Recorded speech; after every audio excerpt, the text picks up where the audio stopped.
Oke, Assalamualaikum warahmatullahi wabarakatuh. Kami dari kelompok 9 ingin mempresentasikan tentang dampak masalah sosial. Perkenalkan, nama saya Dina Wirahman, absen 5. Terus saya sendiri, Mayor Sarkan, absen 8. Saya Tasya Iva, absen 34. Oke, jadi di sini nanti kita akan membahas yang pertama ada pengangguran, ada kriminalitas, terus ada kesenjangan sosial, perpecahan kelompok, dan yang terakhir itu perilaku menyimpang.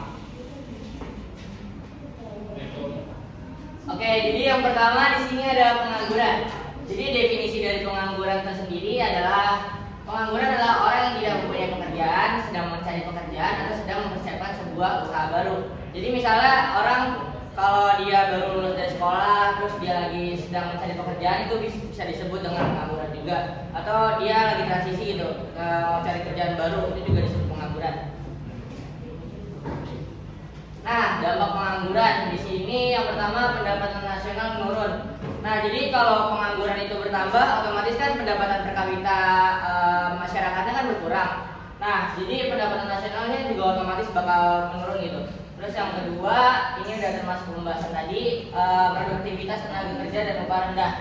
Karena pengangguran juga berarti di kualitas masyarakatnya itu rendah dengan skillnya yang tidak memadai dan tidak terserapnya tenaga kerja yang baik di suatu negara tersebut. Terus yang keempat, minat investasi dan pembentukan modal rendah.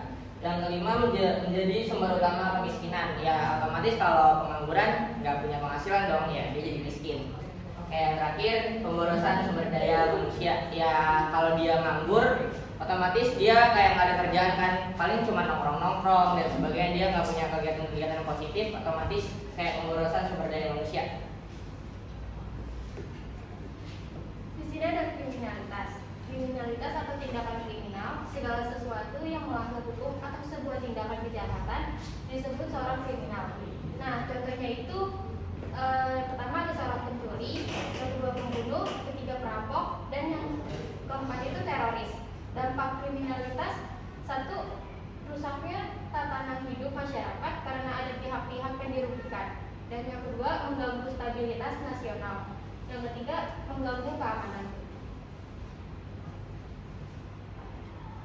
Nah, selanjutnya dampak masalah selanjutnya ada kesenjangan sosial. Dari kesenjangan sosial ini terjadi akibat dari adanya kemiskinan yang dibiarkan sementara para kapitalis dan pelaku KKN, korupsi, kolusi, dan nepotisme.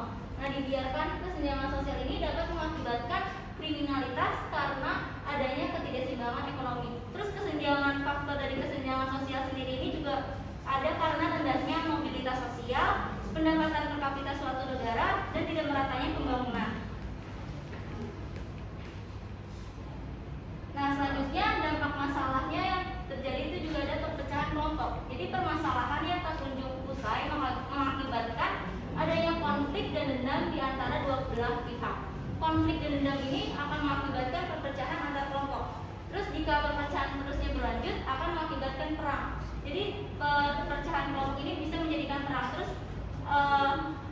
perpecahan kelompok juga memiliki efek yang jangka panjang seperti korban, juga adanya trauma, rusaknya fasilitas umum, balas dendam, dan retaknya hubungan sosial.